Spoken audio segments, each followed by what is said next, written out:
Hi everyone, Kyle here.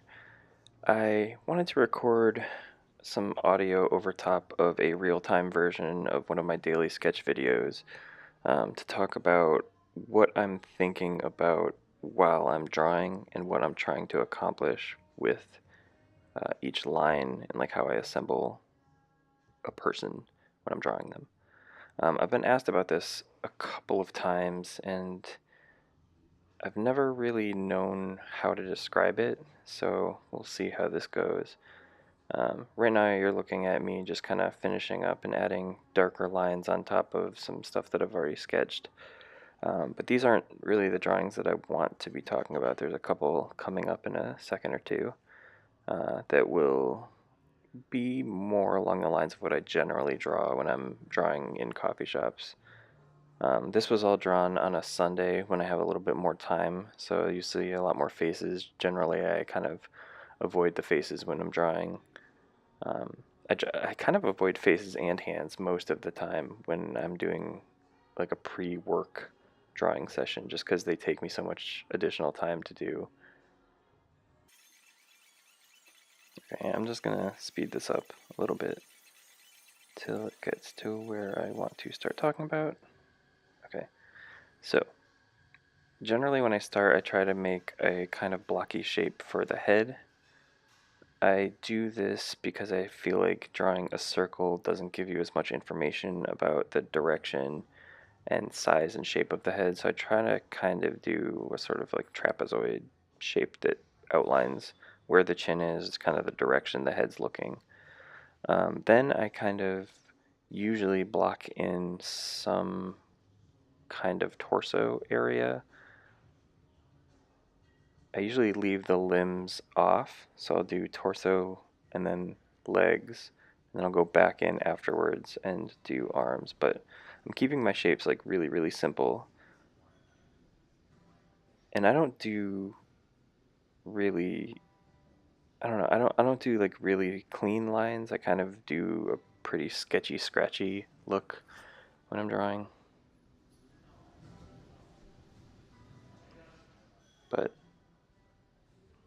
it works for me. Usually I go over top this stuff with a darker pencil if I want it to look cleaner, and then with the darker pencil. Oh god, my echo just yelled at me. So here I'm just drawing the legs. I like to shade in the farther back leg just because I think it adds a little bit more dimension.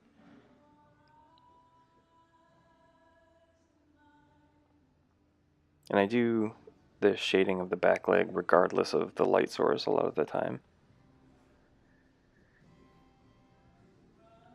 I tend to simplify a lot of my shadows. Like you can see for the shorts, I just kind of put like a slice across the leg and was like, alright, this is having some shadow applied to it. Same thing right there with the shirt. So now that I've got like the basic body outlined, I start to add the arm.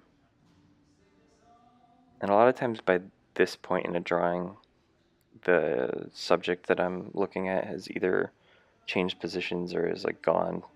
So this kind of stuff, I generally have to start making things up. I think this guy was still here today though, because there's a woman he's standing next to, which I also draw her. So I think he probably changed positions, but I was still kind of basing it on something that he was doing when I first started drawing him. And I can use the person's like clothing and whatever to help fill in gaps even if their pose might not be the same.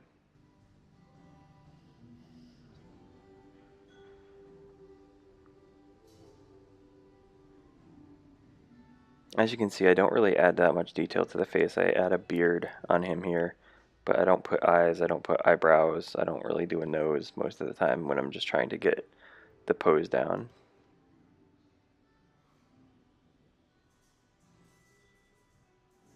So in the pencil that I'm using, it's a Rotring Rapid Pro, and I have 4H lead.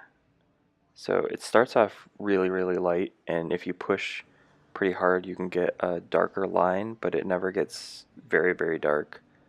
So if I am satisfied with my undersketch, I'll switch to a mechanical pencil, also rotoring.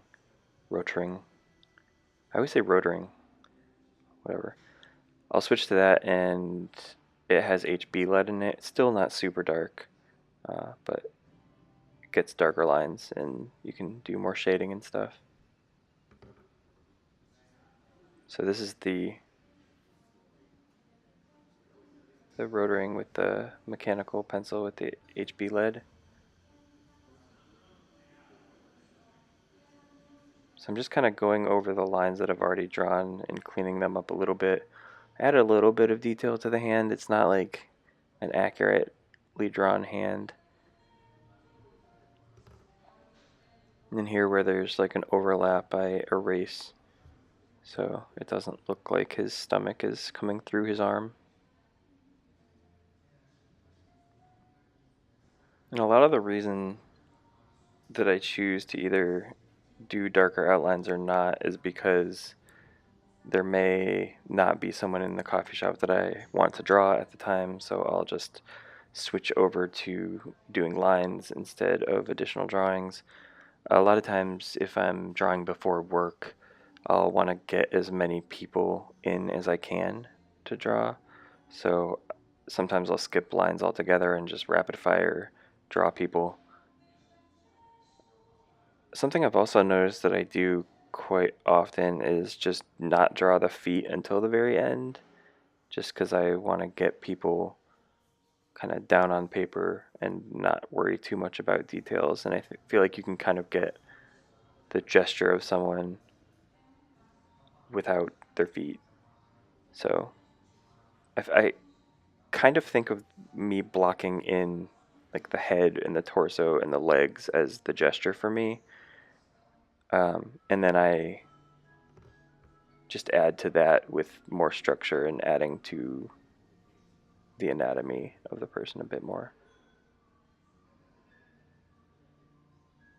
So this guy had his socks pulled up, so that's a detail that I'll add towards the end. So I think here I start to draw the woman that he's standing with. After a drink of coffee, I guess.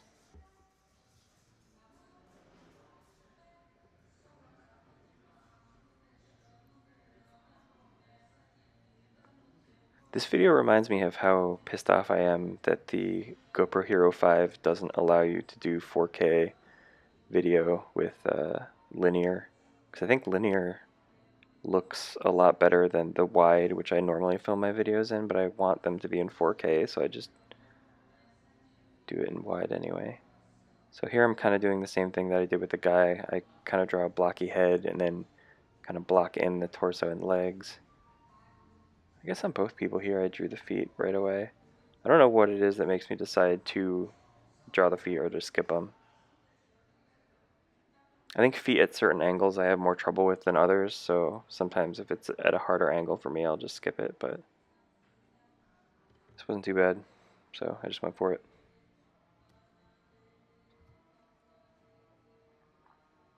In the past couple weeks, I've also noticed that I have enjoyed drawing like groups of people together more. I don't remember what day it was, maybe like 5:32, 5:31, something like that. That even though I wasn't drawing people that were standing together, I was drawing them in relation to where they were in the coffee shop. So if there was someone like at the counter that you had milk and stuff to your coffee, I would draw them behind someone that was like standing closer to me and waiting for their coffee to be called. So I think that actually makes you have to think a little bit more, and it's kind of fun. So here I remember I changed the direction that she was looking just because I thought it would be cool if they were both looking in the same direction. I don't know why I did that. And her arm was like behind the guy's arm, so I think I draw that in later and I erase.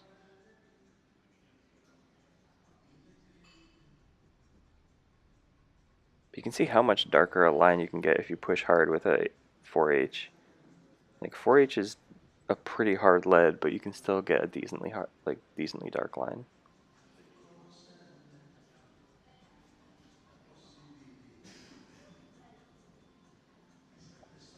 So again, back leg getting shading. I think I realized I made her torso a little bit long, so I was trying to move it up a little bit. So something else that I'm thinking about while I'm doing this is I'm constantly checking the like negative space and relationship of one thing to another and kind of angles. Like, is her arm at this angle? Where does it fall in relation to her thigh? Like, is it above her knee? That type of stuff.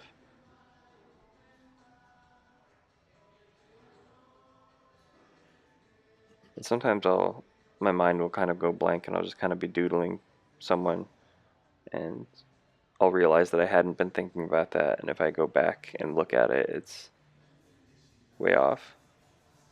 So sometimes I usually carry a kneaded eraser and I just erase like a big chunk of it and redraw.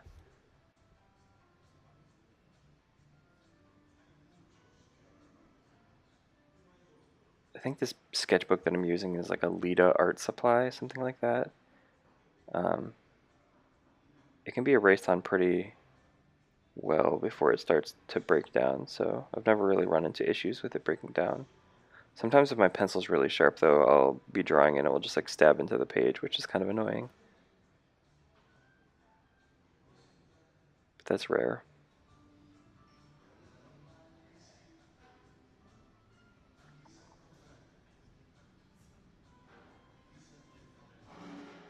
So again, just going over my lines and kind of cleaning things up, adding a little bit more detail,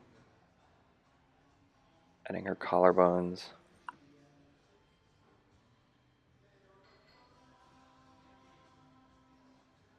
Refining the contours a little bit.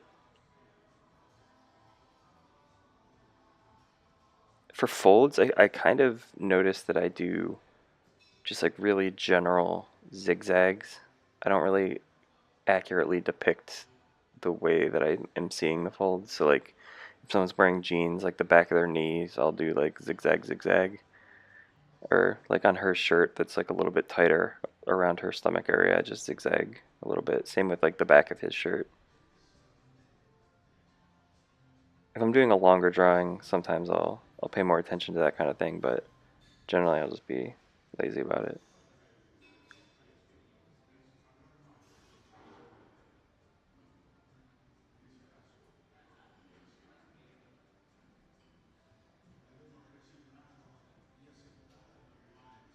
It's really hard for me to do like detailed shading with a mechanical pencil, so I don't really try to do it that often.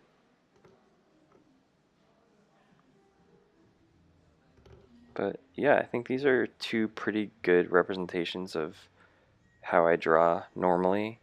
So hopefully for people that are curious, this is a good video to kind of explain my thought process and how I assemble someone when I'm drawing from life in a coffee shop. Basically, it's just block in the shapes as quickly as you can, and then based on either observation or memory, start layering in detail. For me, I don't focus too much on being accurate to shadows. I don't focus on faces. I don't focus on hands. The majority of my daily practice is meant to get the basics of human anatomy down.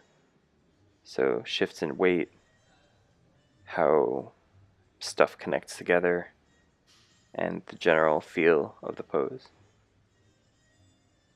So again, I hope this was helpful. Let me know if it's not. Let me know if you want to see more videos like this. And this is going to be on YouTube, so like, comment, subscribe. And thanks for watching.